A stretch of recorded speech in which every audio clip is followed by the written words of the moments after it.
अस्सलाम वालेकुम वरहमतुल्लाहि वबरकातुहू। मेरा नाम कुमैल अहमद मुआविया है। आप देख रहे हैं यूट्यूब चैनल।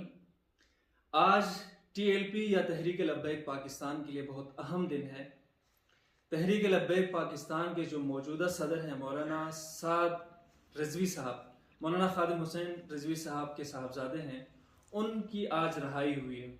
और रिपोर्ट्स के मुताबिक वो इस वक्त उनके जो तहरीक लब्बैक पाकिस्तान की जो मरकज़ी दफ्तर है जामा मस्जिद रहमतुल्लिल आलमीन, वहाँ पे वो पहुँच चुके हैं।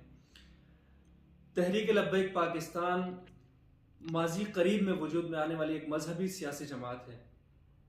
तहरीक लब्बैक पाकिस्तान मुमताज़ कादरी शहीद के बाद इस तहरीक की बुनियाद रखी गई। इसका बुनियादी जो शुरू में जो इसका मंशूर था वो सिर्फ नामूस रिसालत था। फिर बाद में खादिम हुसैन रिजवी साहब की मेहनत और कोशिश से जब ये तहरीक पूरे मुल्क में फैली और इसकी जड़ें मजबूत हुई तो फिर उन्होंने इस मजहबी जमात को सियासी जमात में भी तब्दील कर दिया। उसके बाद फिर इस जमात ने बाकायदा पाकिस्तान की जो जनरल इलेक्शन है 2018 के उसमें हिस्सा लिया और बहुत बड़ी सतह पे वोट लिया। क्योंकि तहरीक लब्बैक पाकिस्तान जो है वो नामूस रिसालत सल्लल्लाहु अलैहि वसल्लम के लिए ही बनाई गई थी। इस वजह से फ्रांस में जब सरकारी सतह पे आप सल्लल्लाहु अलैहि वसल्लम के मुतालिक गुस्ताखियाँ की गई, बल्कि कार्टून मुकाबले आलमी सतह पे उन्होंने मुनक्कद करवाए सरकारी सतह पे, तो उसके बाद तहरीक लब्बैक पाकिस्तान ने अपने मंशूर में इस चीज़ को शामिल किया कि हम उस वक्त तक एहतजाज करेंगे हुकूमत वक्त से जब तक हुकूमत पाकिस्तान फ्रांस के सफ़ीर को मुल्क बदर करके फ्रांस के साथ अपने जितने भी ताल्लुकात हैं उन ताल्लुकात को ख़त्म करे।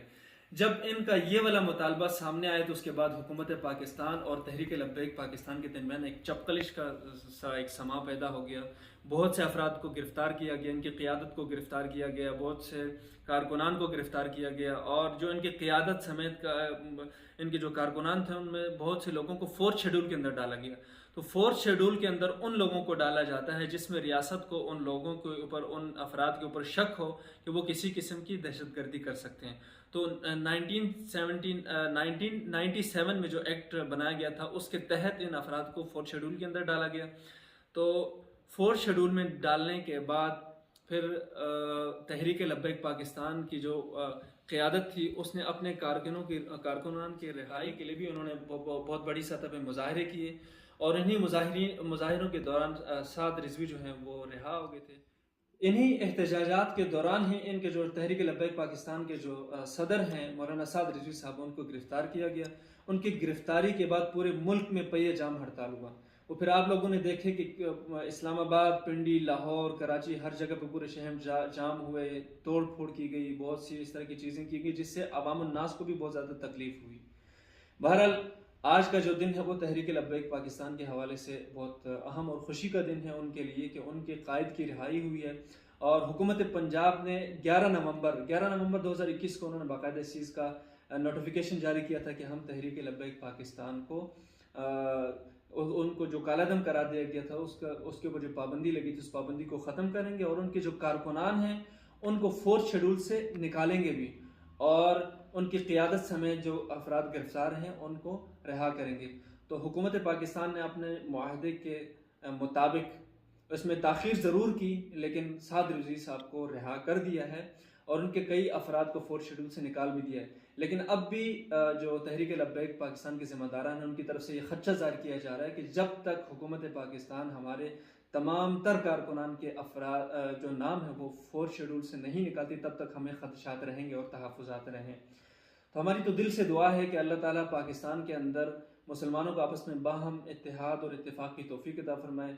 इस तरह के मामला जब होते हैं और क़ियादतों को गिरफ्तार किया जाता है तो फिर जो मुश्तिल कारकुनान होते हैं वो फिर सड़कों पर निकलते हैं, फिर तोड़ फोड़ होती है, पूरे उसमें आवाम का भी नुकसान होता है, रियासत का भी नुकसान होता है, मुल्क का भी नुकसान होता है। तो ये हुकूमत पाकिस्तान की तरफ से बहुत अहम, बहुत खुश आइंद इक़दाम है।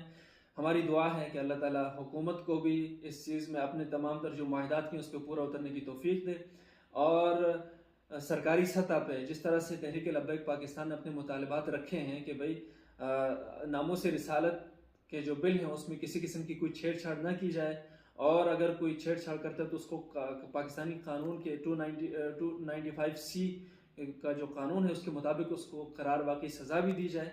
तो इस तरह की जो मुतालबात हैं अगर हुकूमत उस पर पूरा उतरती है और इसी चीज़ में आगे अगर पेशकदमी की जाती है तो ये हमारे लिए पाकिस्तान के लिए और रियासत पाकिस्तान के लिए, सब के लिए बहुत ही मुफीद है। अल्लाह ताला हम सबको इत्तेफाक और इत्तेहाद की तौफीक अता फरमाए। इंशाल्लाह मिलते हैं फिर किसी दूसरी वीडियो में किसी और टॉपिक के लेके। तब तक इजाज़त दीजिए। अल्लाह हाफिज़।